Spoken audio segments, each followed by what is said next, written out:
Thank you for having me here today. My name is Shelley Michaels-Aberle, and I am the founder of Military Ovation. We are a nonprofit standing in support of the troops, veterans, and families here in North Dakota, serving in and from North Dakota. Across the nation, 22 veterans die by suicide every day, 44 attempt. There's no tracking on their family members. Across the nation every day, one service member dies by suicide every 25 hours. Again, there's no tracking on their family members. In 2012, in North Dakota, there was 107 suicides. 18 of those were military members or veteran status. Across North Dakota this past year, with the Grand Forks Air Force Base, Minot Air Force Base, North Dakota National Guard, there has been 14 suicides. Not all of them will track back to North Dakota numbers because not all of them are North Dakota residents. They happen to be living in the state through the Minot Air Force Base or Grand Forks Air Force Base at the time, but they're living here. It just so happens that their suicide happened here, but the numbers may not reflect upon North Dakota statistics. I used to be the National Communication Officer for a very large troop support organization called Soldiers Angels. It was absolutely an amazing organization. I've been involved with it for over a decade. There was 10 of us that started it. We grew the organization to 450,000 volunteers across the nation in that decade. That all changed on November 29th, 2011, when breaking news came out of Grand Forks. Shooting, Aldrich Hospital. Shooting at a hospital. The story then continues to open up. It was a veteran. It was a suicide. As I got to know more about this suicide, I found out that it was 31-year-old Sean Dacus, United States Army veteran, 10th Mountain Division, Fort Drum. 2 tours, one to Iraq, one to Afghanistan. That day, Sean drove himself to the hospital.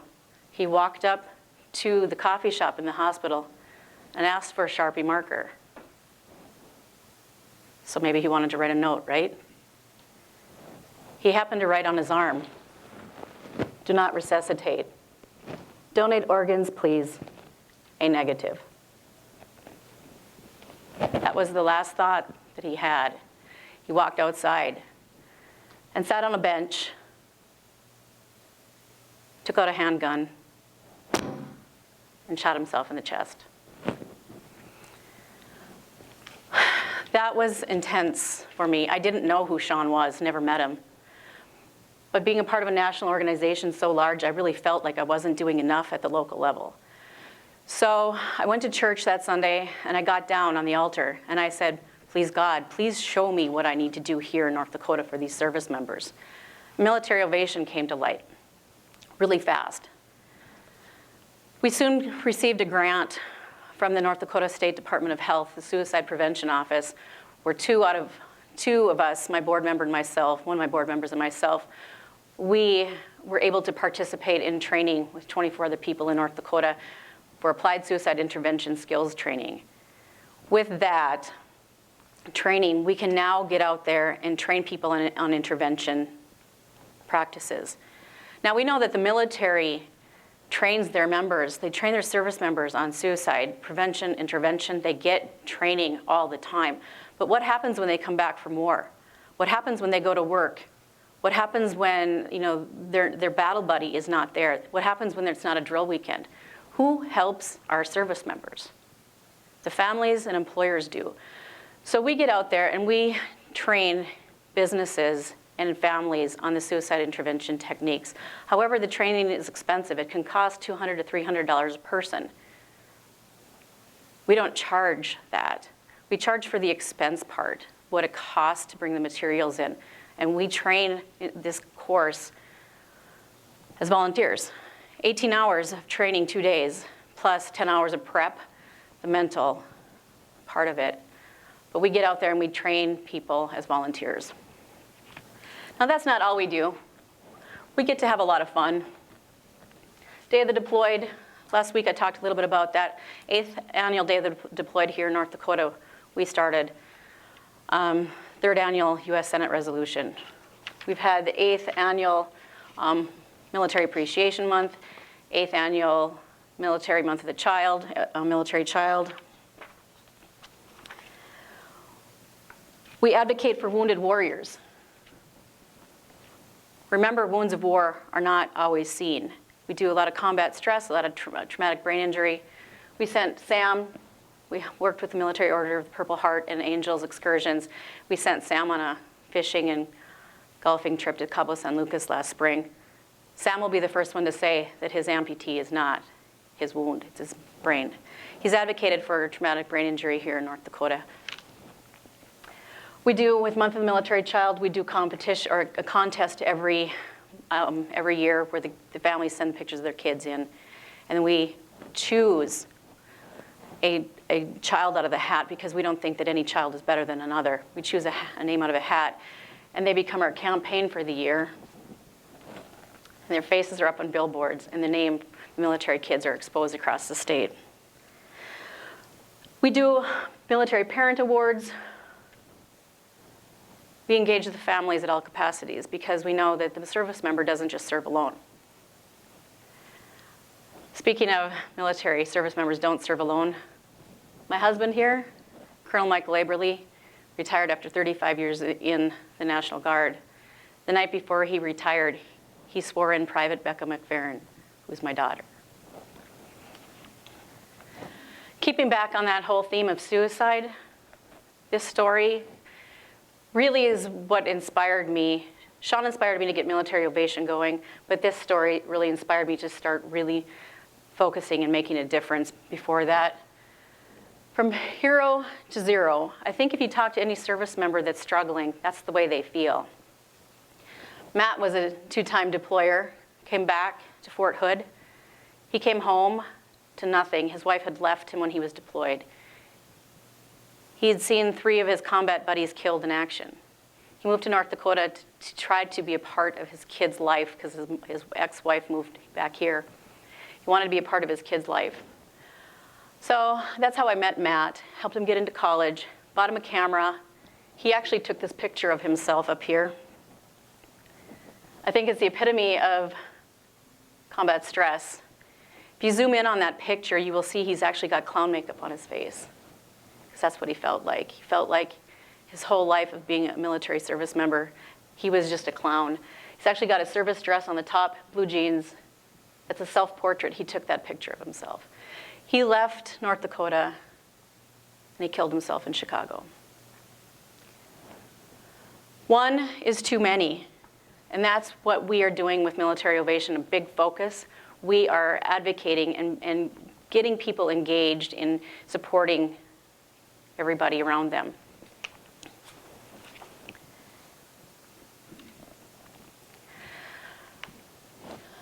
The national hotline is 1-800-273-8255. If you notice on a lot of the suicide intervention or crisis lines, they say it's 1-800-273-TALK. I don't ever say that because TALK does not align to the 8255 on all cell phones.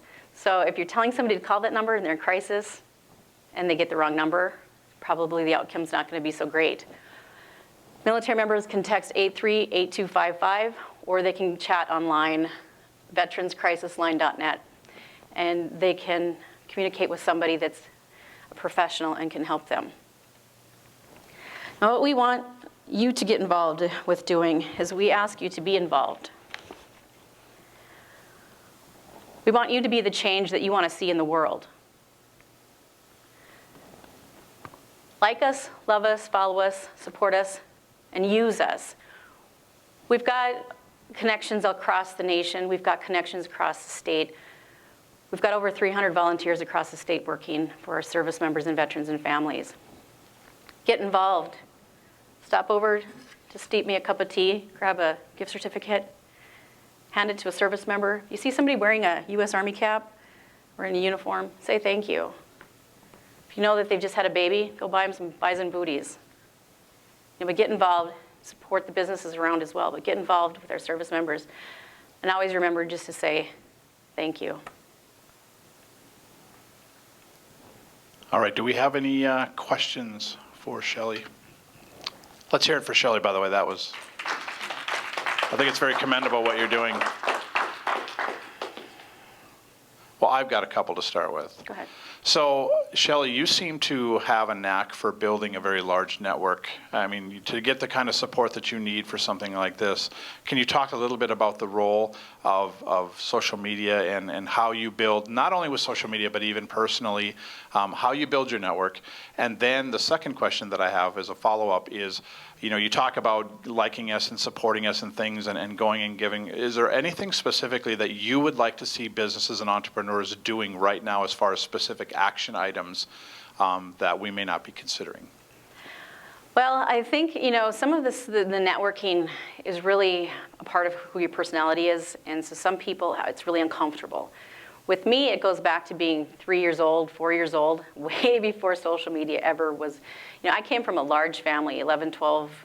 My grandparents all had 11, 12 siblings, and they all lived in the same small area. And every time they'd come home, they always a big party, picnics and stuff. And I seemed to be the one conduit that was always mingling around from a very young age, and still to this day. I mean, I've got thousands of relatives when you look at the breakdown, through the years. And I stay connected with people, and I take an interest in people. And I would say that I'm pretty selfless, and I seriously take an interest in somebody's life. As far as social media goes, don't be afraid to, if you hear or see something, jump in and get involved immediately. Sometimes it's going to be a fail, sometimes it's not. I went to graduate school at UND, and social media was my focus. And the professors are like, that's not communication. It's like, yeah, it is. And so they were locked into their own thinking that you could only use, journalism or TV or radio or whatever, writing as a form of communication. They were like, this is never going to go anywhere. And, my personal Twitter name, although I don't build it as hard as some people do, my personal Twitter is public relations. I was involved with Twitter when I was 3 months old. I saw the potential and got involved. With social media, I've gotten constantly just engage and keep people's attention, and don't be afraid to jump forward and get involved. One of the things that we did once on social media that I think is a really neat example, when I was involved with Soldiers Angels, there was a service member that was deployed, had a chinchilla, and the chinchilla was living in a home in California, and the person couldn't take care of it anymore. Well, that's this service member's baby, right? You can't just drop it off at the pound. So we found somebody that wanted to take care of the chinchilla, but they lived on the other side of the United States. So we were able to get a network of people pulled together. Some people only drove 20 miles or 50 or 100, but from the West Coast to the East Coast, we were able to connect. This chinchilla got a personal hand delivery across the state. And we did that in a matter of days, because it's like you just cry. Ask for help. Don't be afraid. North Dakotans are so skittish about asking for help. It's our nature. It's called Yantalub, and look it up. It's what we are. It's a study. And it's that we're okay. We don't ask for help. Put things under the carpet behind the door. So if somebody said, hey, can I help you out with something? What's your first response? No, I got it. Your business, it's like you can ask for help. Grow it. As far as what you can do, as far as the business community goes, don't be afraid there to get involved. I know we are really blessed to live in North Dakota. People want to help, but they just need to know how. So don't be afraid. If you ask somebody, again, you might get that. We don't need that. We don't need that support. Don't be afraid to have an idea and grow it. The Chamber of Commerce has got a military affairs committee. I used to chair that. Every community's got one. Get involved with, stop over at the VFW, talk to an old timer. Do something special, do something unique, have a picnic, get involved, have a discount, But it's this, if you've got a passion for it, they will know that you're doing it because you want to, not because you want to get them in the door for their business. So, are they looking for jobs as well too? I mean, is it? I think always, I think with job service in the house, they're always looking for opportunities. North Dakota, we're really blessed there again, because if they're looking for a job, it's right around the corner. But here in North Dakota, we're also getting veterans from across the nation that are coming, and with that comes homelessness. They come looking for a job, but they don't have the job may not have the money behind it, and so they end up living in their cars for a while. So we do have a lot of homeless. Actually, North Dakota homelessness since 2009 has jumped 349%. You know, people coming in looking for jobs, and they don't have the housing. That's not veteran only, but 1 in 4 veterans, 1 in 4 people homeless are veterans.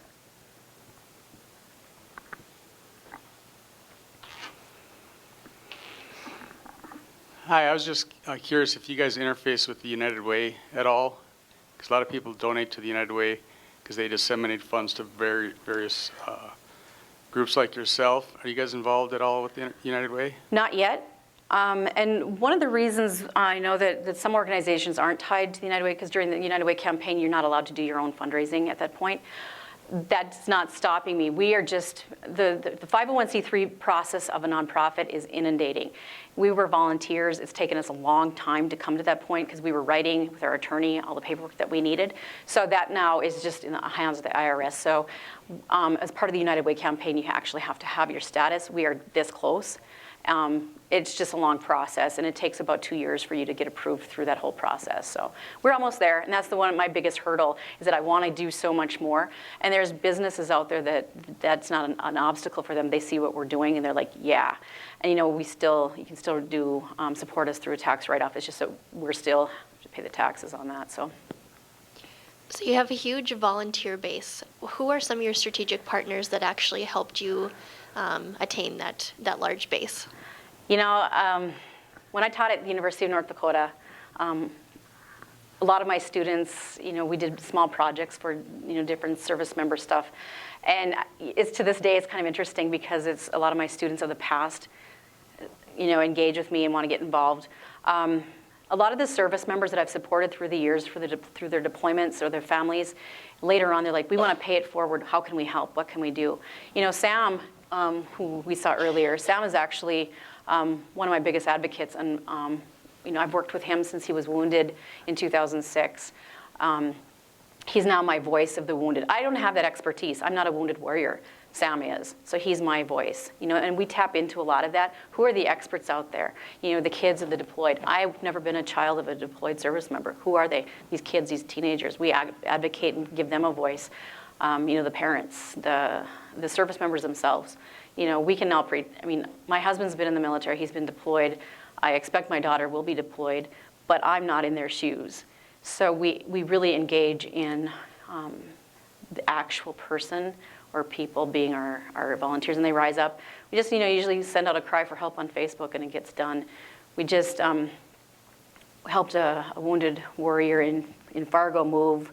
He ended up having to move quickly, and just put a shout out on Facebook, and you know, 10 people show up with trucks and, you know, horse trailers and help him move. Same thing happened when a service member was deployed to Afghanistan. His girlfriend said, by the way, I don't love you, get your crap out of the house, you've got 1 day. Okay, so he knew who we were, and you know, we jumped to action and take care of it. We don't need a lot of money to do that. We need funding for our training for the assist courses. We want to get more people trained. It costs about $5,000 to train somebody to go in and act and to teach these courses as volunteers. But other than that, we don't use a lot of money. We use our resources around us, because why recreate the wheel with things? There's all kinds of people out there doing great things for people. And so just to tap into that network. Can you remind me, do you get the funding for the $5,000 from businesses or from donations, or you know, where do you get most of your funding from? One of a great example of the network. There's a really large business here in North Dakota, probably one of the biggest in the regions. They actually send us their jobs that they've got, and they send them to job service too. But they send us their jobs, and they know that our network is so large and we send the jobs out to our veteran database. And we've been able to, through the past couple of years, we've been able to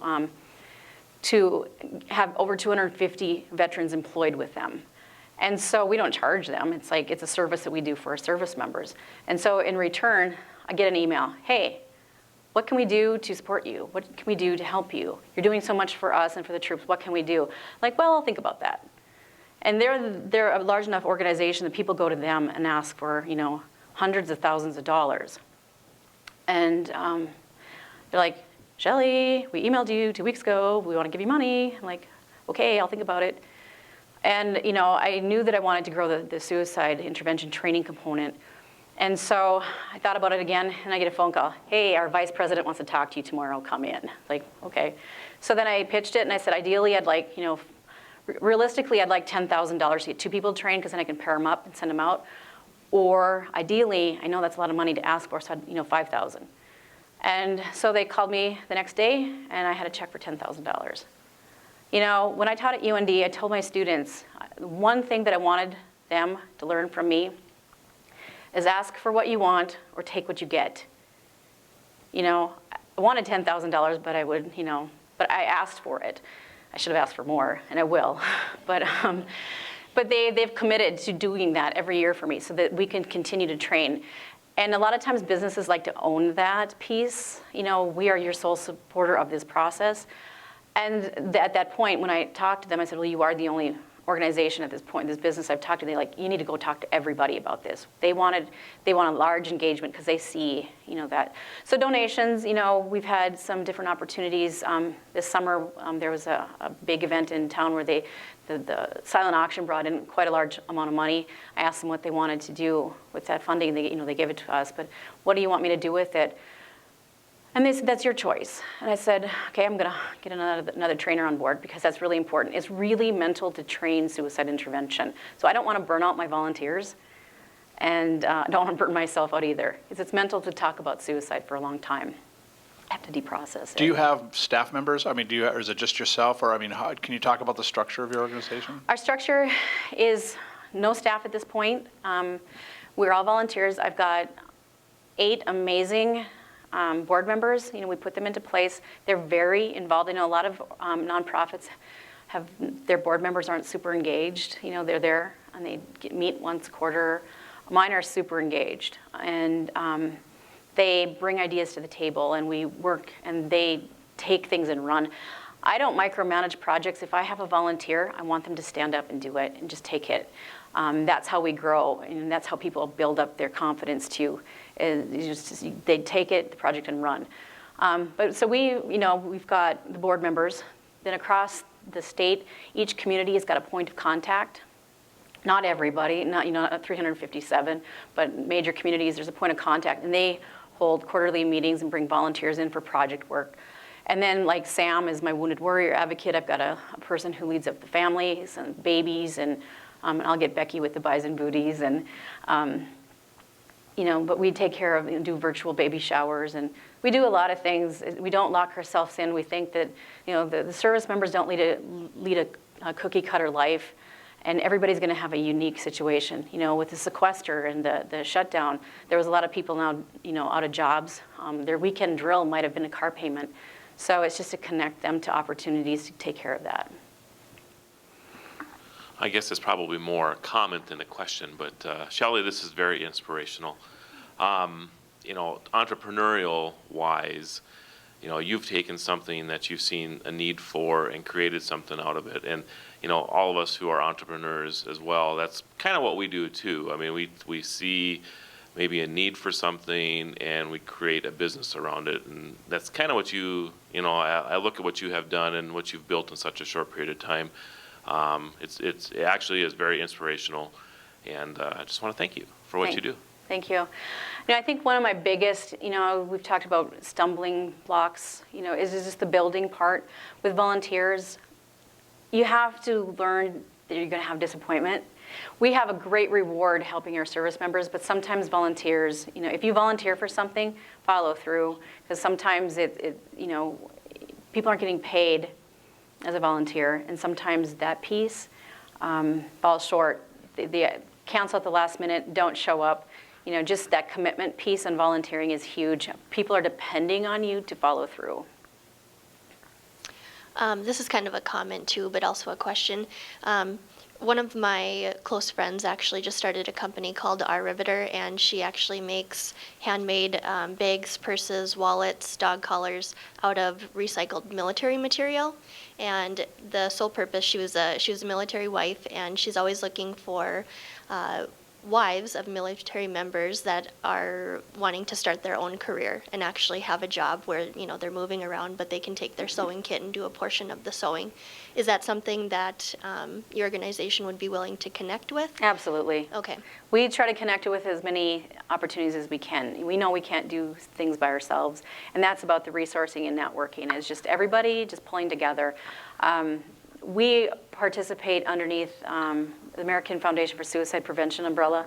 You know, I've gotten a lot of training from them. I've actually presented Capitol Hill with suicide messages. And with them, then we constantly partner. Nobody can get anything done without partnership.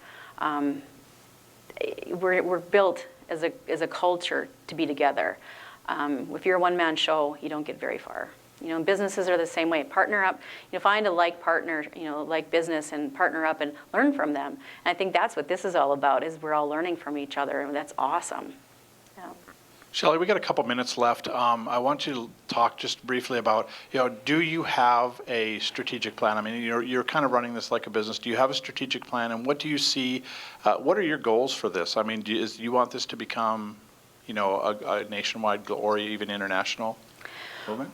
Well, we do have a strategic plan, and as far as, there's a lot of organizations out there that are doing really great things on the national level. So Military Ovation, although we don't exclude if you're from Minnesota, South Dakota, Montana, Manitoba, Saskatchewan, we work with our Canadian troops as well. You know, if you're living on the border, you've got a lot of interaction with us.